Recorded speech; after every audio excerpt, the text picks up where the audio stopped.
नमस्कार, आप देख रहे हैं फसल क्रांति और मैं हूं आर्यमन यादव। फसल क्रांति की टीम अभी मौजूद है केवी के हापुड़ में और हमारे साथ मौजूद हैं डॉक्टर आशीष कुमार त्यागी जी।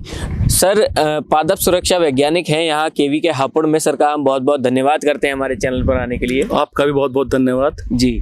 आपको बताना चाहेंगे कि सर गन्ना विशेषज्ञ भी हैं और गन्ने की बहुत सारी जानकारियां रखते हैं सर, जिनकी जानकारियां दर्शकों तक पहुंचाना बहुत ज़रूरी है। सर सबसे पहले जानना चाहेंगे क्या गन्ने की ऐसी विशेषता है जो किसानों तक अभी तक नहीं पहुंची है, जिनकी जानकारी उनको होना ज़रूरी है, और क्या ऐसी जागरूकता है जो उनको देनी सबसे ज़्यादा अहम है?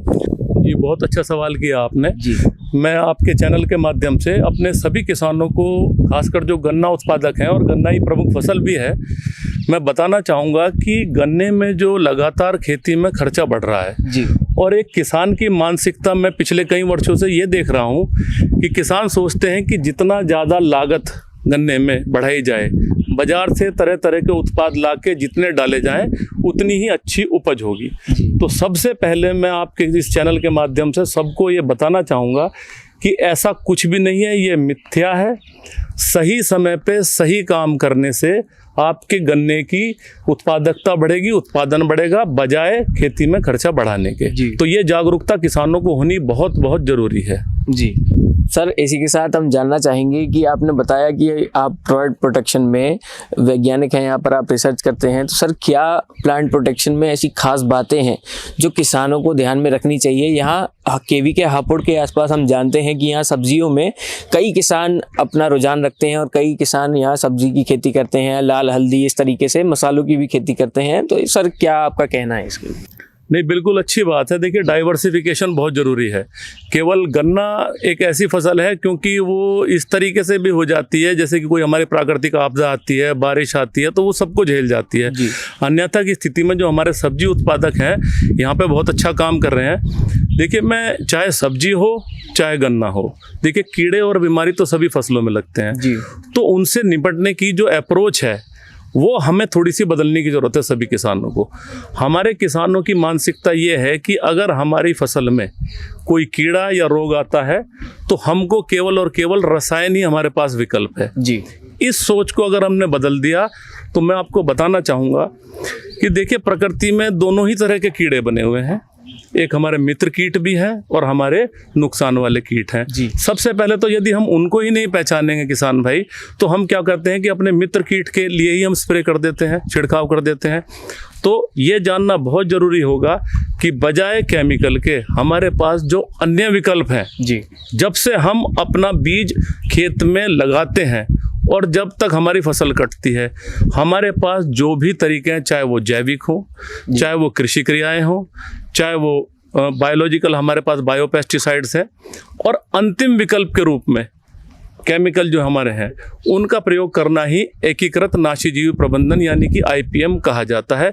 अब चाहे वो सब्जियां हो, आप शुरुआत करें बीज शोधन से या फिर जमीन शोधन से, क्योंकि जो रोग के कीटाणु हैं या फिर हमारे जो कीड़े हैं वो हमारे उस अवस्था में है, अगर हमने उनका तो कोई भी इलाज किया नहीं और हमने अपनी खेती में शुरुआत कर दी, तो जब बाद की स्थिति में खेत में रोग या कीटाणु या फिर ये हमारे जो कीड़े आते हैं तो हमारी आधी से ज़्यादा उपज की हानि हो चुकी होती है, और अगर हम उस समय जाके स्प्रे करते हैं तो कोई फ़ायदा नहीं होता। तो अब किसानों का वो समय आ गया है, दूरदर्शी बनिए, समय से बीज शोधन कीजिए।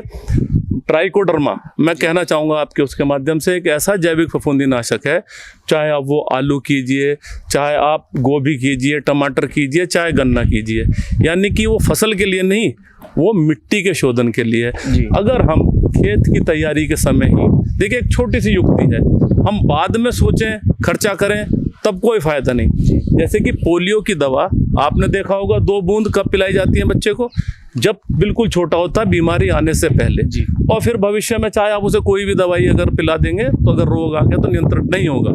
बिल्कुल ऐसे ही फसलों में ट्राइकोडर्मा गोबर की खाद के साथ मिला के आप तैयार कीजिए 15 दिन पहले जी। और उसको खेतों में बिखेर के तब आप जुताई करके अगर कोई भी फसल करेंगे तो खेतों में आने वाली संभावित बीमारियां जैसे उकटा है, जी। गन्ने की बात करूं तो लाल सड़न रोग कितनी भयानक बीमारी है, और विप ये आती है, स्मट आ जाती है जिसमें कि एक काला सा कोड़ा बन जाता है और उस पे दाने दाने आ जाते हैं। यानी कि तमाम ऐसी बीमारियां एक छोटी सी युक्ति से, चाहे वो बीज शोधन हो चाहे वो जमीन का शोधन हो, उससे हम बहुत कम खर्चे में निपट सकते हैं। तो मैं यही कहना चाहूँगा कि शुरुआत से ही अपनी तैयारी रखें। जैसे मैं और बात करूं, हमारे पास आज की तारीख में क्या है, गन्ने में चोटी बेधक जी। एक मुख्य समस्या आई है। पिछले 4-5 साल से ऐसा हो गया है कि ये तमाम पेस्टिसाइड कॉकटेल के रूप में, आप कॉकटेल समझते होंगे, कि कई सारे कीटनाशकों को मिला के बहुत ज़्यादा मात्रा में, जो संतुलित नहीं है,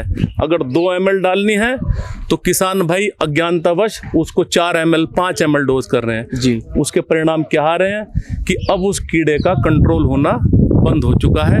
कारण है किसी भी चीज़ की अधिकता नुकसानदेह है, तो उसको समझबूझ से अगर हम प्रयोग करें तो आप निश्चित तौर पे मानिए कि हमारे पास कई फेरोमोन ट्रैप्स हैं, यानी कि जाल कीड़ों को पकड़ने के लिए हम शुरुआत से ही वो फेरोमोन ट्रैप्स खेत में लगा दिए जाते हैं, जिससे कि जो तितली उन जाल में फंस के और जगह जगह अंडे नहीं दे पाती, तो जब ना रहेगा बांस ना बजेगी बांसुरी, तो वो अंडे सुंडी ही नहीं बन पाते।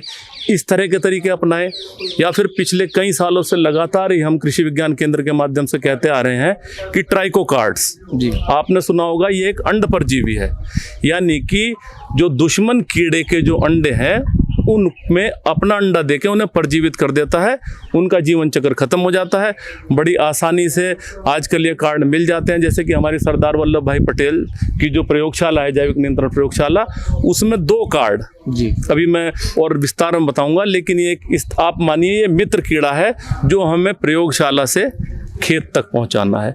अगर हम इसको 10-10 दिन के अंतराल पे 2 कार्ड 1 एकड़ खेत में लगाएंगे तो निश्चित तौर पे हम बिना रसायन तक के भी इन कीड़े का कंट्रोल कर सकते हैं जी। तो इस तरह की मैं आपको बताना चाहूँगा, या फिर मैकेनिकल विधि से हाथ से अगर हम उनके अंड समूह को पहचान लें, जो कि एक आपने देखा होगा नारंगी सा जाल से ढका हुआ, हम किसानों को प्रशिक्षित करते हैं कि अगर आप थोड़ा सा समय अपने खेत में घूम के दें और जहाँ भी वो अंड गुच्छ दिखता है आप उसको अपने हाथ से ही तोड़ दें, तो बजाय पेस्टिसाइड के आप उसको नियंत्रित कर सकते हैं। तो इस तरीके हम जो तरीके प्रमोट कर रहे हैं किसानों के बीच में ले जा रहे हैं जी। तो सर ने बताया कि किस तरीके से आप गन्ने को अपने बच्चे की तरह पाल सकते हैं और अपने बच्चे की तरह ही बड़ा कर सकते हैं, ताकि उसमें बाद में कोई बीमारी ना आए, और किस तरीके से आप बिना रसायन के भी कई बीमारियों को ऐसे ही दूर कर सकते हैं।